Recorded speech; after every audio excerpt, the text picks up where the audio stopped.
Yo! Welcome, dear viewers, to the first and only video essay ever made on Doki Doki Literature Club. Yep, that's right, nobody's made anything similar, ever. Okay, I may be a bit late to the party on this one, but I suppose I can try and make up for it. How might I achieve such a feat? Well, to put it simply, instead of theorizing, analyzing, or reviewing alone, how about we mix all three? Yeah, bit of theory, bit of analysis, topped off with some personal opinions.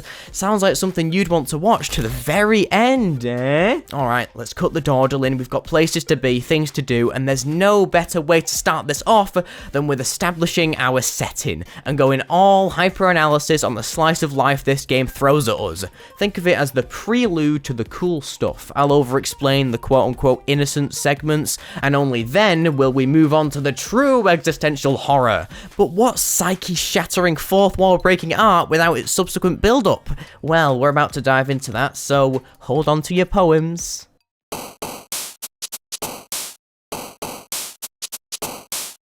Alright, let's kick this off by zooming out for a second and taking a meta perspective on this game, you know, as if that's some weird thing to do in DDLC. Pull up the store page, really look at it, try and pin down where that weird, gnawing sense of uncanniness is coming from, like something's been carefully left out or swept under the rug. You'll soon realise there's no indication of this game's true nature. Everything is smiley, sparkly, and happy. The trailer is a cheery intro to the club and its members, backed by floaty music, nothing remotely sentient or sinister.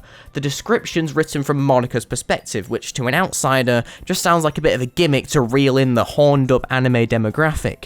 Then there's the final line, bolded at the bottom. This game is not suitable for children or those who are easily disturbed. Oh, is that a challenge? I mean, oh, you mean because of the dating, the anime tropes? I mean, who's to say, really? There's no real warning, not a proper one anyway. And it's only with hindsight that the cracks start to show, because there is one clue, one lonely, underappreciated hint at what's really going on here, and that's in its tags. Visual novel? Yeah, it is. Anime? Sure looks like it. Cute? Well, if you say so. Then the kicker. Psychological horror. Now, back in 2016, you see that tag and think, what? Hillary Clit. Silent Hill, Amnesia, psychological horror in this? Must have been a, brace yourselves, glitch. Anywho, my point stands tall, and I can do nothing else now but explain why this works in DDLC's favour. This seemingly innocent presentation does more than just throw you off the scent, it guides you hand in hand into the abyss. See, when you glance at the store page and go, dating sim, bit of anime fluff, that assumption festers, it lowers your guard a little bit, makes you more willing to sink into the cutesy rhythm of Act 1. You forget to be suspicious, and that's what the game wants. As you move forward, that tone from the store page, the bright, sparkly, sugar-glazed aesthetic, echoes in the background. It tells you, relax, this is normal, this is fine, even when things feel a little off, so you dismiss them, because the first impression told you everything's okay. But then Sayori dies, the game resets, and suddenly that smiley store page starts to feel like a lie that you told yourself. If you missed the psychological horror tag entirely, you're going, what the hell's happening? And if you did catch it and brushed it off like I did, you're going, oh, I get it. Wait, what the hell is happening? Either way, that moment hits harder because of the lie the game planted up front. How wonderful, they're planting seeds, messing with my comfort level and gaslighting me, and we've not even opened the game. And that, weirdly, is what makes it so smart. It's a tiny piece of the puzzle, sure, but one that sticks. Because, as any conversational expert or your friend who's watched too many TED Talks will tell you, first impressions matter. And DDLC's first impression is perfectly wrong. How lovely. Anyway, heading into the actual game, let's talk about the design setup for a second, because DDLC doesn't just parody dating sims, it force feeds you every trope in the genre like you've never heard of irony. Everything's bright, bubbly, and painfully chipper. Each girl is immediately into you. There's not a single other student in the school because apparently the rest of the class got Thanos snapped for budget reasons, or lore reasons. Who knows? Either way, it's just you and your 4 inmates, friends, trapped in a pastel prison of poems and pleasantries. Even the text box is cute, like aggressively cute. The UI practically squeals every time you click something. But, dear viewers, That is the point. The game goes all in on being too perfect and too sterile, in retrospect, obnoxiously so, and that bloody works. Because when everything feels this inoffensive, this low stakes, you start to get comfy. You're just here to make cupcakes, read manga if you're that way inclined. There's no villain or huge fucking Galactus in the sky. The biggest threat is whether or not Natsuki likes your poem. There's no end goal except pretty much kiss the girl, which sure, sounds climactic. Not like that. I mean, narratively, there's no structure beyond flirting and friendship, and that is what makes it brilliant, good sir. DDLC lures you into a world where nothing matters, and that's why it hits so hard when everything breaks. It builds a space so controlled, so mundane, so aggressively fine, that the second something steps out of line, just one frame, one word, one sound effect, you feel it in your bones. Something that I discovered while playing this game is the horror doesn't hit in spite of the slice of life, it hits because of it, which is very important. Now, let's delve into a cheeky little game mechanic, why don't we? In fact, you can argue it's the only game mechanic in among this madness. Introducing poems, and by that, I mean button clicking simulator. Yeah, it's not really a mechanic in the traditional sense, but I'm reaching, okay? One thing I truly adore is when games give you the illusion of choice, then yank it out from under you like a cheap rug over hardwood, and Doki Doki Literature Club executes this to perverted perfection. It starts off just like everything else in Act 1. Cozy, playful, you get the gist. You're given a little word bank and told to click the ones that match whichever girl you're writing for. Easy, right? Cute, even. Just click anime if you want Natsuki to bounce, or existence if you're trying to impress Yuri and her poetry about eldritch trauma. It feels interactive, like you're shaping something, like you're choosing who to spend time with and who to bond with. I reckon that deserves a ding sound effect and a point increase on the dating sim tropes counter if you ask me, but what it's actually doing is something far sneakier. Ultimately, the poem minigame is about reinforcing your own sense of agency, making you feel like you're in control. You believe this game is giving you the freedom to guide the story, when really it's training you to trust that control. And by golly, is that shit twisted on you later on. Because as the game unfolds, that illusion cracks, the word pool starts changing, and words start doing this. Monika just straight up falls off screen, most likely to tamper with the bank where we can't see her. Everything else begins to slip away and direct itself towards her. At one point, I even rolled back for a second playthrough to check, and I swear the first two poems are impossible to impress her with. Maybe it's because we know nothing about her, maybe because she made it that way. If you can't tell, I'm hinting at the latter. It's like she rigged the system to push us towards Yuri and Natsuki at first, then slowly started implementing herself. That sneaky snitch! Eventually, you end up on a screen with just one word to choose from.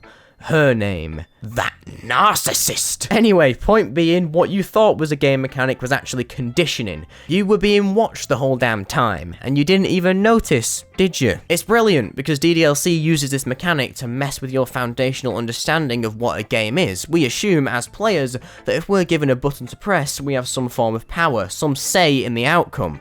But DDLC doesn't give you power. It gives you the feeling of power, and then weaponizes it. Oh, time for Chapter 2, dear fellows.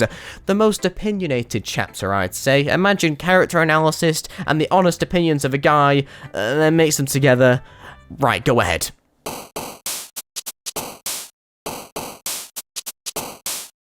Wabang! We have arrived, dear viewers. Chapter 2 is upon us. Now, let me explain all the ins and outs of this whole shebang, what we're doing, and enough!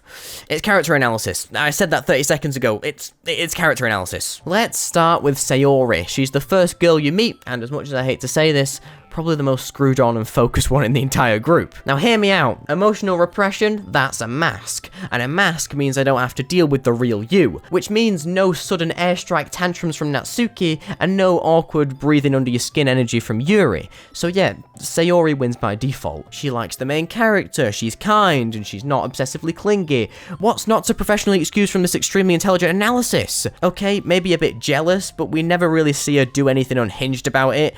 And you know, that's probably the best you're gonna get in this game, sorry. She's not self-harming yet. She's not threatening people with knives. She's just kinda sad. And on the grand spectrum of sanity, I'd put it like this. Me at one end, Sayori somewhere in the middle, and then the rest of these cupcake cultists flailing at the far edge of emotional collapse. Because Sayori has the emotional repression skills of a seasoned therapist. She smiles, she helps others, she takes hits on the chin. She becomes what everyone else needs from her, and never once asks what she needs from herself. Now, look, I'm being sarcastic here. I'm not blaming her, but I also don't justify anything she does, but how could I? How can anyone know what's real in this game? I'll get to it later, but from my cold, dead heart and soul, maybe they were all just pretty alright people who had their worst flaws amplified by Monika's delightful brand of cyber chicanery. Or maybe Sayori really was just broken from the start. As the game says, she didn't necessarily get worse, we just started paying attention. See, that's what's called a one-liner. Her relationship with the player, or me, is sweet, nostalgic. She feels like the personification of your happiest memory. Whimsical, kind, and full of joy. No complaints here. But as the game progresses, she goes downhill, right? Wrong. That's less of a decline and more of a reveal. This isn't a character changing, it's a character taking the mask off. Important distinction there. And then when she finally opens up, really opens up, confesses her love, lays it all bare, she commits suicide the next day, regardless of what you say, regardless of what you choose. And that's the part that wrecked me. Trust me, it did. Just blindsight yourself from the cackling, because no matter how many words you clicked, and no matter how nice you were, you couldn't save her. Even further, her character's not broken, but the system is, and she serves her role in that system beautifully. Also, I really love how Sayori contrasts the rest of the cast, especially Yuri, because Sayori's whole thing is emotional labor. She constantly bends herself to meet the expectations of others. If you need her to be happy, she's happy. If you need comfort, she's there. Her entire personality is shaped around what you need her to be, even if it tears her apart. Yuri, on the other hand, is the polar opposite. She projects her emotions onto others. Amplified by Monika's meddling, Yuri throws her raw, messy feelings onto everyone around her, whether they're ready for it or not. While Sayori adapts herself to fit the mold others place on her, Yuri shatters it and makes you live in her world. That emotional intensity doubles as we progress further in the game. She starts idealizing others to an unhealthy degree because her perception of them warps. It's like she's dragging them into her own fantasy, rewriting them into roles that match her emotional state, even if they never personally asked for it. Now, as much as I took the piss while recording, mostly because I gave everyone stupid voices, calm down, guys. It's me, Beetlejuice. Sayori works. She fulfills her purpose in the narrative, full bloody stop. One of my favourites, honestly. Although, that's not saying much when there's only 4 of them. It's like winning gold in a race where 3 people tripped and the other one deleted reality. Hardly a flex. Right, okay, this one's gonna suck. We've already spoke about her so far, but it's time to just get into it, mate. Because Yuri's my favourite, mainly because I've been there. Not the whole chop chop on the wrist bit, but the socially anxious nerd in the corner, the one who's got too much to say and not a good way to say it. Yeah, that one, that was me. And when Yuri gets in that zone, when she stops stuttering and starts talking like she's read 3 theses on the subject already, you can feel it. The anxiety itself doesn't go away, it just gets drowned out by pure passion. That moment when she finally connects with someone, I saw a bit of myself in that, not to the point of tears. I'm not open with my emotions, hello. But speaking from reality, she hits something. After playing through both weekend routes, Yuri and Natsuki, I realized something kind of wild in all honesty. Yuri's the most fleshed out character in the game. At first, I thought she just felt like the center of attention because I picked her in Act 1. Nope. Picked Natsuki, ran through her content, and guess what? Nothing changed. Yuri still had her little eerie moments, still popped in with her horror monologues and corrupted sprite glitches, still made me look at the screen and go, damn, she's here. And that speaks volumes about who Dan Salvato wanted you to focus on. And it bloody works. That's a pun, you're welcome. She's the one who feels like she spirals no matter what you do. It's like she's on a rail that you can't divert. The others will shift a bit depending on your choices, but Yuri, she's the train, fellas, you're just strapped to the front of it, screaming. And what's more fascinating is how the other characters react to her. Not just Monika, but Sayori and Natsuki too. They all point her out as the most compelling, the one they're worried about or comparing themselves to. Even Natsuki throws out a few bitter lines that reek of comparison. Meanwhile, Yuri, no jealousy, no insecurity. She's not trying to beat anyone. She's just kind of chasing a twisted little fantasy. And I tell you what, you could be bloody married to Sayori, 5 kids with your mortgage paid off, and I swear she'd still be hovering in the doorway, knife in hand, asking for your love confession. Creepy as fuck. But goddamn if she isn't fascinating. Better yet, Yuri's whole thing is repression. Her character goes further than the shy introvert. Think more, a bottle of Diet Coke. Plugged up and full of caffeine. And the second she finds a space where she can talk about something she actually loves, that bottle explodes. She starts out all quiet and awkward, fumbling over her words like she's buffering. But then she gets going, and I mean going. Suddenly she's 4 layers deep into the psychological subtext of a short story about a virus that destroys the world, weirdly accurate, and you're just standing there like, cool, I asked what your favorite color was, but okay. But that's what I love about her. And yeah, I express my love. When she finally stops apologizing for taking up space and you just get to see the real her, not the stammering apology robot now, just Yuri. Smart, intense, desperate to connect, and yeah, maybe a little terrifying meanwhile. But it's not because she's dangerous. I mean, not until Act 2. It's because she's got too much feeling and nowhere to put it. I may be being a little bit too lenient with this one. Anyway, she doesn't have the right outlet, so she spills it all over you. Which brings me to... Damn it. Okay, let's be honest. Yuri doesn't just fall in love with you, man. She falls in love with the fantasy of you. You gave her attention, you liked her poems, you listened, you fucking freak. And that's all it takes. Because for Yuri, the idea that someone finally sees her, someone that might get her... That idea hits so hard, it rewrites reality for her, literally. You're then roped into this weird scenario, no longer a crush, more fitting to say a lifeline. And believe you me, she clings onto it like she's been burning at the stake. And from what she reads, I'd imagine she's all too familiar with that concept. By the time she starts describing how much she wants to breathe your scent and watch your heart beat, I'm not gonna quote the real thing she said. It's not romantic anymore. It'd be fair to say that it's obsession. We're talking full-on delusion, dear viewers. Relationships? Nah, boring. Now possession, yeah, that's my jam. Enjoy your free trial of Cryptid before it expires and I delete your character file, motherfucker. Furthermore, she dies. Yep, that's the transition. An absolute slog of a death. She just turns the knife on herself so fast and stabs out of either excitement or craziness, depending on how fucked in the head you are, and then it's over. I mean, a life's over, you've got to sit there and wait, but absolutely horrifying. You just sat there slowly decomposing, disgusting stuff. But I love it. It truly shows you how worthless these characters now are. Just absolute numbnuts. Too far gone to remember their own name, I'd bet. And a great way of opening your eyes to the true nature of this prison and breaking our blindness. Luckily, the game knows exactly where to pick up after that, as there's no point trying to convince us to continue, so Monika just deletes Natsuki, and we get to our final sequence. Peak writing. You know who else is peak writing? Not Natsuki, she's boring. I originally, and honestly still, see Natsuki as the weakest character in the cast, even after reading about her. Now, that's not a crime. There are 4 main girls, so someone's gotta be last. Even if they're well written, one of them's pulling up the rear. In Natsuki's case, I think it's just focus. The game clearly zeroes in on Sayori and Yuri for the emotional punches, and Monika is, you know, Satan, so Natsuki ends up feeling a bit sidelined. I think her main issue is that she never struck me as immediately likable. Do a quick Google search and you'll see most fans sided against her in that whole blow up with Yuri. Of course, I'm on that team. She came off as aggressive, naive, hot-headed, like, calm down. It's Poetry Club, not a Piers Morgan guest application. And I get it, that's the point. It always bloody is, apparently. Her lack of filter is intentional, and she's a bit bratty, yeah, but unless you're playing the villain, the bitchy teen trope doesn't go down easy. If a character's evil, that kind of petty energy becomes fun, but if they're supposed to be on your side, that same attitude turns into dead weight. It gets annoying, fast.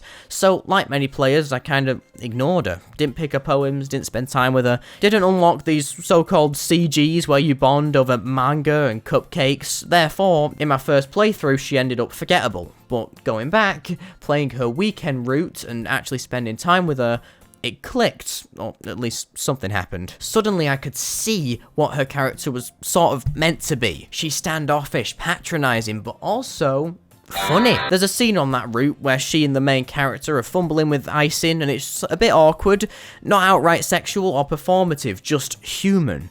And yeah, the game tries to romanticize it, but that moment itself's actually kind of sweet for all its weirdness. She's a cute little bundle of sarcasm and deflection, but secretly, she loves simple stories, kids' books, you could say. Things that are clear and honest. She says it herself. She prefers it when stories just tell you the meaning with blunt honesty, instead of dancing around the vocabulary to make it sound mysterious. This becomes awfully prevalent when she sends us that one intimate message in the form of a poem, where she completely spills her guts on her thoughts regarding the other members. I mean, who else would be willing to break character like that than the one individual whose main form of literature is tell me with words or draw it with pictures? It makes perfect sense. Now, let's wind back to the start of the game for a second. Natsuki's told a day in advance that we're joining the literature club. The reason, so she can bake cupcakes, which sounds adorable on paper, but doesn't exactly match how she treats us when we arrive. She's not welcoming by any means, in fact she's immediately combative, as if we've already done something wrong by so criminally existing in her space. And you know what I think? I think that cupcake excuse is a bit of a cover, because if you look at Natsuki's character with even half a brain cell's worth of context, that early behavior doesn't just scream whatever this means. That's right, I did my research, and Monika's a this! Sorry, it screams defensive attachment disorder with a side of unresolved home trauma. See, Natsuki struggles with loneliness pretty desperately. She's constantly on edge, constantly justifying herself to the people around her, and constantly trying to prove that she belongs. The game drops the whole abusive father angle with a line so casual it makes your skin crawl. My dad would beat the shit out of me if he found this. You only hear it once, but you never forget it. It reframes everything. The reason she clings so tightly to the club is because it's the only place where she's allowed to be herself. Not at school, where she's infantilized, not at home, where she's silenced. But here, surrounded by words and books and cupcakes, she can finally breathe. Therefore, when someone new is joining, excitement is a cardinal sin. She's been burned too many times to assume that strangers bring good things, so she bakes, probably as a coping mechanism honestly while she waits, and gears herself up for another person who might try and dismantle the one safe space she's got left. But that's just the start of the spiral.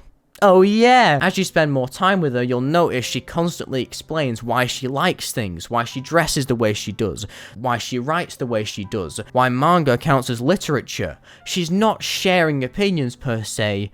Think more playing defensive on her right to exist. Every interaction feels like she's bracing for judgment. Now, it absolutely is. Trauma doesn't excuse shit poetry. Okay, no, not that. Then after a bit, you start to get a bit closer. Then she turns the metaphorical, not physical, knife on you and forces you to confess your undying love for monkeys can climb, crickets can leap, horses can race. Purely out of fear, because if you don't see her work as the second coming of Matthew, Mark, Luke and John, then maybe this whole conversation wasn't real. And maybe she's back to being the forgettable side route no one wanted. But oh boy, I've got some more words in me, believe you me. Natsuki's biggest fear is being sidelined, forgotten, left behind.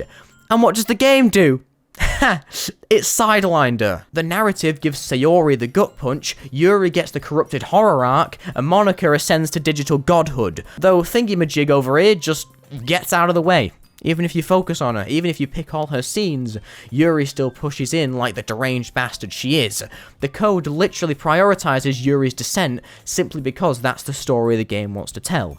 Even Natsuki knows it. She openly compares herself to Yuri, her looks, her writing, her appeal to you as the player, and no matter how much effort you put into seeing her side of things, the game knows most players won't, and Monika knows that too. Which is why, when things start going wrong, Natsuki doesn't snap. She doesn't scream and she doesn't glitch.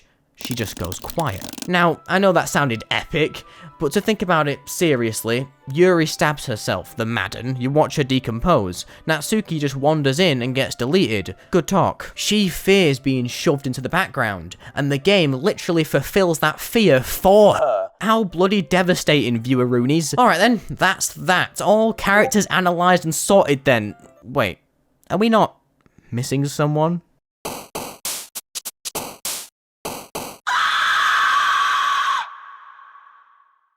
damn it, things are getting real now. Stuff's gonna start glitching now, fellas. That's right, someone's been messing with the structure of this video, and it seems like she's been deliberately hiding her face for as long as possible. Monika, what do you have to say for yourself?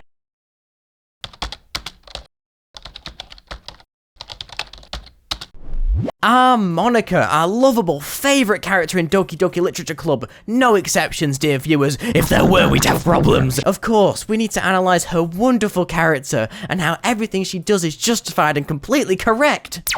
Nice try, glitch bitch. Censorship will not be tolerated. Let's be honest, this is where DDLC goes full what the fuckery. You've been in a cozy anime club simulator. Your biggest concern so far was whether you picked enough buzzwords to impress your favourite cardboard cutout of a girlfriend. And then, bam! Sayori's gone. The game resets, the title screen changes, and Monika is smiling. This is where the descent really kicks off. One by one, things fall apart. Dialogue doesn't match the text box, sprites jitter, the poem minigame starts showing corrupted words and impossible options, even the music gets warped, glitched, and reversed. DDLC slowly strips away everything you thought was safe. And as if it couldn't get any worse, here's some clips of me freaking out because of this revelation. Who do I go with? Girl who probably has mental issues but I don't know yet, or girl who definitely cuts herself? I gingerly... Oh, sigh. Do we not move in this game? Is everyone okay? Yuri? I don't think I could voice over this. You don't hate them, do you? No, I don't hate them. No, I'm ridiculous. Now, glitches and bugs in video games usually mean something's wrong, but here, they mean someone's right. They're a tool, a brushstroke. Monika uses them the way an artist uses a palette. She's sculpting a reality where she can finally be seen, and that's terrifying, because Monika is aware, not just in the haha quirky meta way, she knows she's in a game. She knows what the player is, she knows you, and yet, she's stuck. Imagine having full sentience in a world that resets every time someone clicks new game, where you're coded to never be chosen, to always be the side character in everyone's route, not even optional, just completely unselectable. And the best part being, there's nothing you could do about it. So what does she do? She hijacks the system. Of course she does. She removes Sayori, soft-hearted, sweet, way too emotionally aware. She destabilizes Yuri, gives her a massive shove towards obsession and meltdown. She provokes Natsuki, stokes the arguments, turns her defensive behavior up to 11. And all the while, Monika's fully not even arsed. A picture says 1,000 words. This one says, I'm fucking mental 1,000 times. You know what's properly odd about this? Monika's probably the most human one here. Right, I'm saying, see, Monika represents awareness without agency. She understands her world better than anyone, but she's powerless to change her role within it, unless she breaks it. Entirely. And once she realizes you, the player, are real, she hyperfixates, because she's been surrounded by programs, puppets, and fake people who reset and repeat. And suddenly, you don't. You're real, viewer. Don't you understand? You're her escape. Welcome home, desperation. Her final act, deleting the world just so she can talk to you in a void. It's both chilling and sad. It's every inch a cry for connection, and what's worse, she's painfully aware of how wrong it is. She says outright she didn't want to hurt anyone. She didn't enjoy what she did, but she did it anyway. So what truly matters, eh? Because in this twisted little software prison, it was the only option that made her feel alive. You could argue that she's the villain, or you could argue that she's the only one who ever truly had a choice. I don't care, do your thing. Her character is the bridge between player and game. Her presence blurs the line between fiction and reality so well, she's essentially weaponizing the fourth wall. I mean, she literally deletes other characters' code, talks directly to the player, and forces you to dig in the game files. Okay, who really has control here? Come on, when was the last time a character asked you to open your system directory like it was a dialogue option? That's pretty fucking cool. And she's aware of how weird this is. During her final Just Monika scene, Monika, she knows it's creepy. She talks about her own code and mentions being scared of what players might say about her. That's next level self-awareness and self-consciousness.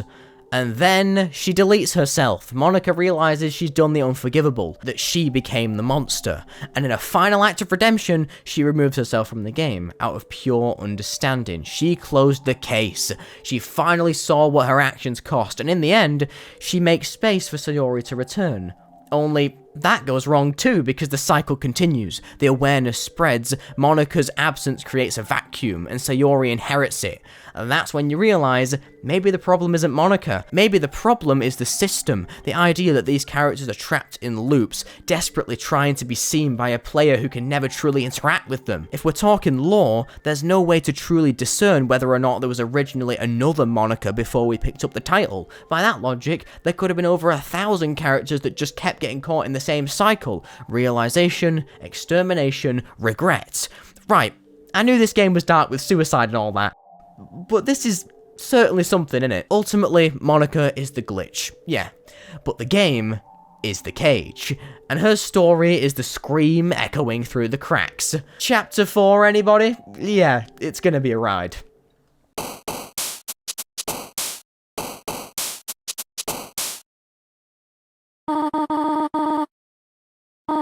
Well, here you are. Seems you finally walked right into my trap. Cryptid? Oh, yeah, back to it. Doki Doki Literature Club made one hell of a dent in the psychological horror scene, even if it wasn't supposed to look like it belonged there in the first place. You'd think it'd stay nestled in the visual novel niche, but no, it exploded. Somehow, it got swept into the same current as, say, FNAF and Bendy. And no, not because it's got creepy animatronics or a jittery cartoon filter, but because it shared a shelf space with them on YouTube. It was played by the same people, covered in the same lore videos, and dissected on the same channels. Suddenly, Monika was being talked about next to Freddy Fazbear and whatever ink-drenched eldritch horror Bendy turned into by Chapter 5. And you know what? I actually think it's great for its legacy. Sure, you can argue it waters things down. Being lumped into mascot horror can feel a bit kiddish, especially now considering half the genre is just shrieking YouTubers and jump scare compilations, but for DDLC, I think it worked in its favour. It firmly anchored it in that 2017 horror boom moment, a weirdly specific time where indie games were constantly going viral, lore was king, and the line between game and ARG started to blur. Honestly, if mascot horror peaked then, DDLC might have been the final boss, and even if it doesn't fit the mold exactly, I like that it got wrapped up in the hype, because it feels like a monument to that whole era, one final reality-shattering glitch in the system before the trend moved on. And I wouldn't have it any other way. Furthermore, I actually spoke to a few loyal fans of the franchise, shout out to the DDLC Discord server, and as much as I'd love to drop a "here's what I had to say" moment and cut to a clip, yeah, no, they weren't keen on being recorded, so I'll paraphrase like the respectful, socially adept YouTuber I am. Basically, the general consensus was this: people loved DDLC not just for what it was, but for what it meant. It wasn't just another spooky game with a twist, it was a statement, a genre shift, a holy shit, visual novels can do this moment. See, back in 2017, YouTube was obsessed with point-and-click horror, side-scrolling stunners like Cuphead, and every random indie game with just enough lore to get MatPat frothing at the mouth. And if your game looked harmless but turned out to be a psychological panic attack in disguise, that was jackpot tier. Bonus points if it had files to dig into, ARG-style clues, or the audacity to break the fourth wall. If you can't tell, DDLC launched right at the tail end of this content boom, September 22nd, 2017, right before the wave crashed. Perfect timing. It was like someone threw a lit match onto a pile of horror-loving kindling that had been burning for years. And for long-time visual novel fans, it was a bloody godsend. The genre at the time was either seen as niche or, you know, anime, but DDLC wasn't fan service, it was fear service. It grabbed the structure of a traditional visual novel, ripped its guts out, and stitched in a whole new skeleton of psychological torment, and people noticed. The fans I spoke to, at least, were amazed by how quickly respect for the format started growing. All it took was one guy, one game, and the floodgates opened. In addition to this, we were still in the era where gaming YouTube was the thing. The MrBeastification hadn't fully hijacked the algorithm yet, so if a big YouTuber like Markiplier, Jacksepticeye, DanTDM played something weird and said this is cool, you went, yeah, I'll download that. And better yet, DDLC was free. free. That's huge. There was no cost barrier. You didn't have to convince anyone it was worth trying. You just downloaded it, played it, and got emotionally devastated in the privacy of your own home like a normal person. And then, when DDLC Plus dropped back in 2021, people came back, either to support Team Salvato, relive the trauma, or finally buy the game that had haunted them rent-free for 4 years. It was perfect, seriously. And for myself, someone who just recently played the game for the first time after avoiding spoilers for years, I think the game's great. Phenomenal, even. The way it takes tired, overused anime tropes and wrings them into something brutal, sad, and weirdly beautiful. You've got these classic dere archetypes that in other media are played up as sexy or idealized, some poor bastard's dream girl turned trauma bomb, but DDLC doesn't let you off that easy. When a character in this game falls in love, it's not cute nor quirky. It's painful, if anything. It's desperation, raw, spiraling, hollowed out devotion. Take Yuri, for example. Her whole thing is love that went too far to the point of harming herself to keep her excitement contained. The game lets her spiral into obsession, and the kicker is, you're powerless to stop it. That whole death scene with her turning the knife on herself in a fit of split-second decision-making, it's not played for gore. The game makes the point of telling you this isn't cool nor extravagant. It's a silent, lingering, hollow demise. Uncomfortable in a way that sits behind your eyes for days. Sure, you could chalk it up to shock value, but I don't think that's the point. I didn't watch Yuri stab herself and go, "let go" moment. I was sat there going, holy shit, because in that moment, what I saw was a statement, a middle finger to everything that tried to romanticize this kind of obsession. It has the balls to ask the question, what if someone from outside this culture, someone with no anime goggles, looked in at what you're fantasizing about? And as someone who's never watched anime but has played enough anime adjacent games to be a fraudulent normie, let me just say this shit is weird, lad. I relish how self-aware this game is, how it grabs those tropes by the throat and forces you to sit with them until they rot. And don't get me started on the fourth wall stuff, man. From what I've seen, almost no games back then did what DDLC did. Breaking the fourth wall, poof, try shattering it, sweeping it into a pile, leaving one character standing on the ruins. Monika. Miss, I know I'm in a game, goes further than verbally addressing the player. No, she acts on it. She changes the code, deletes characters, and leaves you sitting in an empty void with her and her alone, whispering sweet nothings while your soul slowly slides out of your nostrils. Though, better yet, it's not just talk, the game actually makes you check the files. She did delete them, they're actually gone, and you're like, oh, haha, good joke.